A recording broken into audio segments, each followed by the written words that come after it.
우리 할렐루야 샬롬 하고 하나님 찬양합니다. 그리고 우리에게 평강 주신 하나님 감사합니다 하고 할렐루야 샬롬 하고 인사하십니다. 할렐루야 샬롬, 할렐루야 샬롬, 샬롬. 오늘 승리합니다. 아멘. 하나님 감사합니다. 아멘. 여러분 주 안에서 사랑합니다. 아멘.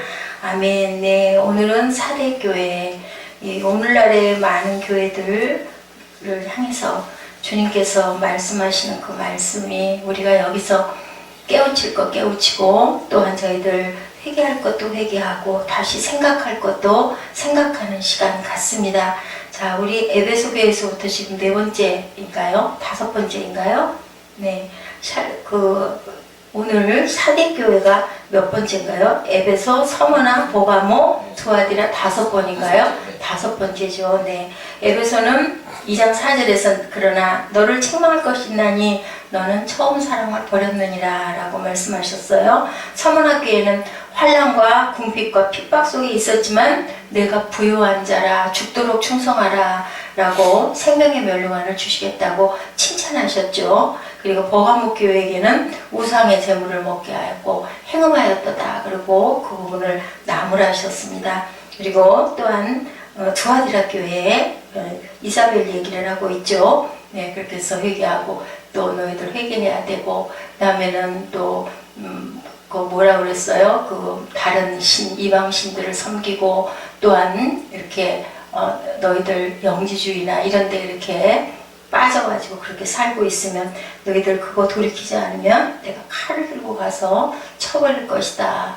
토기장이가 진흙을 던져서 집어던져서 부숴버리듯이 그렇게 부숴버릴 것이라고.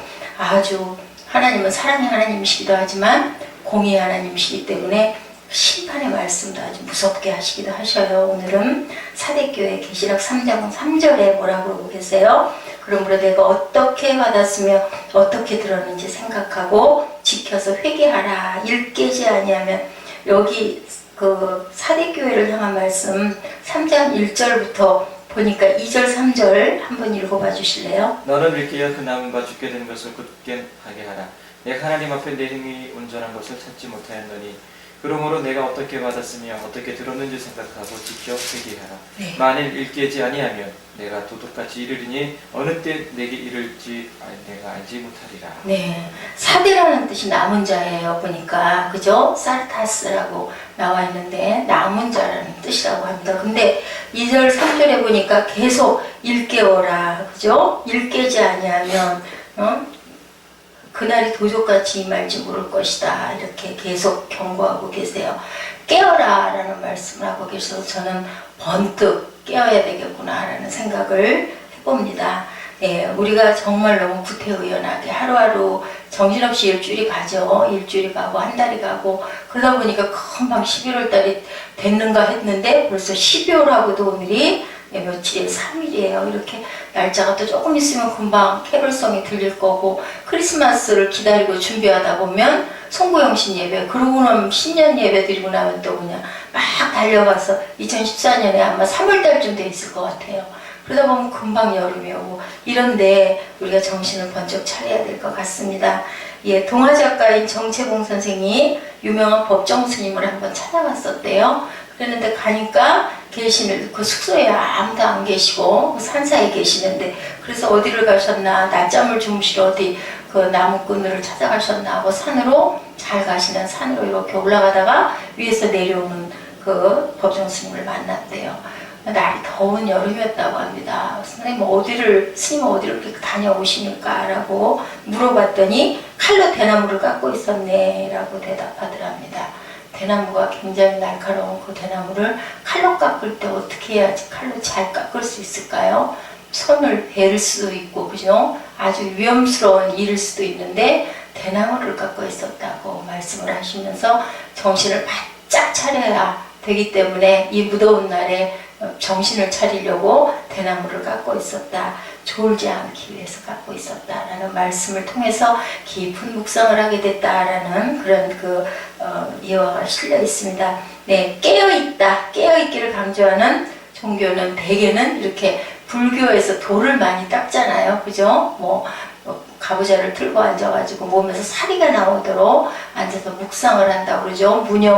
무념의 세상을 간다고 하죠. 그렇지만 그 위에는 누가 계세요? 하나님이 천지 만물을 주관하고 계시고 공정과 자정과 우주의 움직임의 모든 것들이 다 누구로 인하여? 하나님으로 인하여 이렇게 일어나고 있는 것들, 그 아래서 우리는 돌을 닦는다고도 하고 기도를 한다고도 하고 무슨 우리 요전날 얘기했지만 별별 동물들을 다 섬긴다고 하고 하나님이 시선으로 바라보실 때는 어떻게 바라보실까요?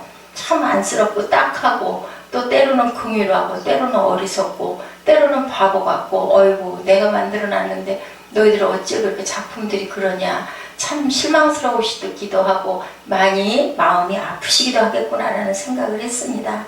하나님의 마음에 합한 다윗은 어땠어요? 사울 왕에게 위기에 자신의 인생의 위기를 한밤에 내가 새벽을 깨우리로다 라고 시편에 그렇게 고백을 했네요. 57편 8절에 어때요? 이렇게 쫓겨가고 사울이 죽이려고 10년 동안을 쫓아다니는데도 동굴로 피하고 어디로 피하고 피하면서도 늘상 새벽이면 새벽을 깨우고 기도했겠죠. 그렇기 때문에 하나님이 내 마음에 합한 자다라고 얘기를 하셨어요. 예수님은 다가오는 자신의 십자가에 대한 각성이 없이 일상적인 그 생활의 피로로 인하여 한시도 깨어있지 못하는 제자들에게 뭐라고 그랬어요? 깨어라, 깨어서 기도해라 라고 말씀을 하시는데도 불구하고 그저 잠깐 얘기하시니까 일어났다가도 또다시 피곤하니까 그저 우리도 그렇지 않습니까? 기도하려고 꿇어앉았다가도 나도 모르게 막 그냥 끄덕끄덕 졸기도 하고 너무너무 부족하기 때문에 중요한 건 뭘까요? 성령 충만밖에 없을 것 같습니다. 그 모든 것들을 넘어설 수 있는 힘을 하나님이 주셨을 때 우리는 모든 걸 넉넉히 이기죠. 너희는 여기 머물러 깨어있어라 라고 마가복음 14장 34절에 말씀을 하셨는데도 베드로는 그냥 골아 떨어져 자고 그러다 보니까 어떻게 했어요? 다 굴기 전에 주님을 3번이나 부인하게 되죠. 뭐가 온 거예요? 사단이 시험을 하게 된 거 아닌가요? 깨어서 아마 엄청나게 기도를 하고 했었으면 그랬을까요? 일단 모른다고 안 했을 것 같아요. 그죠? 그럴 건데 그만 자버린 거예요. 이 말씀의 뜻에서도 우리가 느낄 수가 있습니다. 사도 바울은 어땠어요?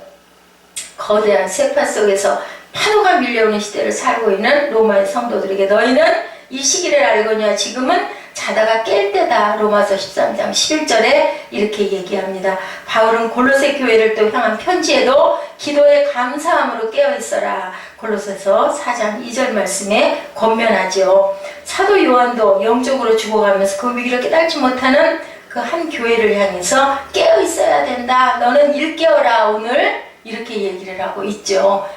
일깨어라, 일깨어라. 3절에 다시 일깨지 아니하면 안 된다.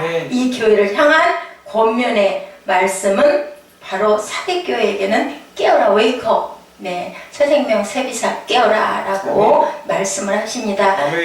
주님의 모습을 봅니다. 사대교회 1절에 사대교회 사자에게 편지하라. 하나님의 7영과 7뼈를 가지시니가 이르시되 누구세요? 주님이시죠. 교회를 다스리시고 교회 사이로 걸어다니시고 교회 사자들을 주관하시는 그러한 주님이십니다. 계시록 1장 20절에 보니까 7뼈는 7교회의 사자, 지도자로 되어 있죠. 교회의 지도자들을 붙들어 인도하시는 교회의 진정한 주인이신 주께서 7영 곧 거룩하고 완전하신 성령을 통한 이 7영이라는 해석을 참 여러 가지로 많이 하시는데요. 저는 그 완전 숫자가 7이기 때문에 완전하신 영을 하나님 주님께서 그렇게 거느리신다라고 저는 그렇게 해석을 합니다. 교회의 운명은 인간적인 지도자에게 맡겨진 것이 아니죠. 주님 자신에 의해 성령으로 인도될 것을 이렇게 말씀하고 계세요. 7영으로 우리를 인도하시는 주님께서 교회의 머리십니다. 소아시아 7교회 중에 어떤 교회보다도 주님의 간섭이 굉장히 필요했던 교회 어디? 사대교회겠죠. 부족하고 연약하고 또한 쓰러질 듯하고 위태한 자에게 누가 있어야 돼요? 의원이 필요한 거예요. 그렇듯이 주님이 이 사대교회를 굉장히 안타까워하셨을 것 같습니다. 사대는 두아디라에서 남동쪽으로 65km 지점에 존재하는 도시죠. 고대 리디아 왕국의 수도로 인류 역사상 최초로 금과 은으로 화폐를 만들어서 부의 상징이 되어온 도시입니다. 역사가 헤로도투스는 78개의 돌기둥으로 이루어진 거대한 아르테미스 신전을 중심으로 이 도시에서 연회와 오락과 축제가 끊임이 없었다라고 이렇게 기록을 하고 있네요. 이런 사치한 무역도시의 분위기를 유지해온 이 도시의 세속성은 훗날 1세기의 그리스도인들의 순수한 믿음조차 이렇게 흔들어 버렸어요. 세상을 변화시켜야 할 교회가 오히려 어떻게 했어요? 세상의 영향으로 우리 오늘날의 교회들도 우리 저희들 곰곰이 반성해보고 돌아봐야 할 줄로 믿습니다. 주님의 책망이 있죠. 사대교회는 칭찬보다는 책망을 많이 받은 교회인데 그래도 또 조금 소망스러운 말씀도 하시죠. 흰옷 입은 자가 몇 명이 있다라고 얘기하고 있어요. 성결하고 거룩하고 깨끗한 자들이죠. 그래서 생명책에 반드시 흐리지 아니하고 이름을 내 아버지 앞과 그 천사들 앞에서 시인할 것이다. 3장 5절. 그러니 아주 절망은 아니에요. 그죠? 남은 자 한 명이라도, 남은 자 2명이라도 교회를 열심히 밝히고 가면은 그 교회가 빛으로, 소금으로 드러날 줄로 믿습니다. 주께서는 어떻게 이 교회를 책망하고 계셔요? 1절 하반부에 내가 살았다는 이름을 가졌으나 어떻다? 죽은 자로다. 어떤 목사님 그런 말씀하셨죠? 강대상에서 주일날 설교하다 보면은 마른 뼈들이 앉아가지고 생기를 잃어버리고 죽어있는 시체들 같이 늘어져 있는 그런 그 시체들이 그렇게 보이는데 하나의 상징으로 말씀을 하시죠. 설교를 통해서 살아 일어나면 눈이 반짝반짝 뜨이고 눈에서 눈물이 반짝반짝 흐르고 입가에 미소가 퍼지고 할렐루야 그냥 두 손을 양손을 들고 그냥 시인을 하고 그러다 보면 나갈 때는 그냥 가볍게 마른 뼈들이 살이 붙고 피가 돌아가지고 살아서 움직여서 걸어나가는 걸 보면 그냥 내가 감동이 된다라는 말씀이 제가 참 굉장히 좀 두렵고 좀 좋은 표현이 아니어서 무섭기도 했지만 오죽이나 하면 그런 표현을 하겠습니까? 우리는 죽은 영을 깨워야 할 줄로 믿습니다. 사랑 앞에서는 대단한 믿음을 가진 것으로 치장하고 있지만 하나님 앞에서 그의 불꽃 같은 안목을 누구도 피할 수가 없죠. 불꽃 같다라는 건 뭐예요? 직시하는 거예요. 꿰뚫는 거죠. 그렇기 때문에 우리가 뭐 엑스레이로 안까지 우리 뼛속까지 내 오장까지 다 들여다 보이듯이 그저 딱 빛이 와서 닿으면 우리 모든 것들이 다 우리 마음밭이 뭐 육체 속에 있는 그런 장기가 아니라 마음밭의 생김까지 생각까지 모두 다 꿰뚫으시죠.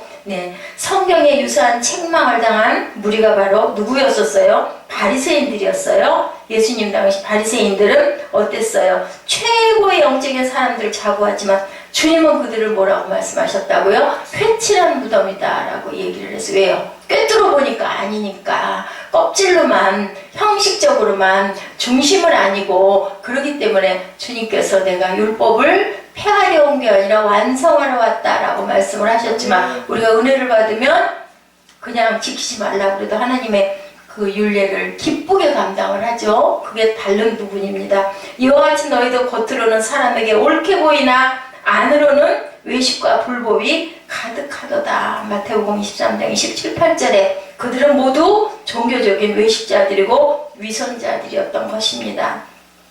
사대교회의 유일한 희망 아까 말씀드렸죠. 2절에 아직 남아있다. 4절에는 옷을 더럽히지 않고 흰옷을 입고 주님과 동행하는 자들이 있다.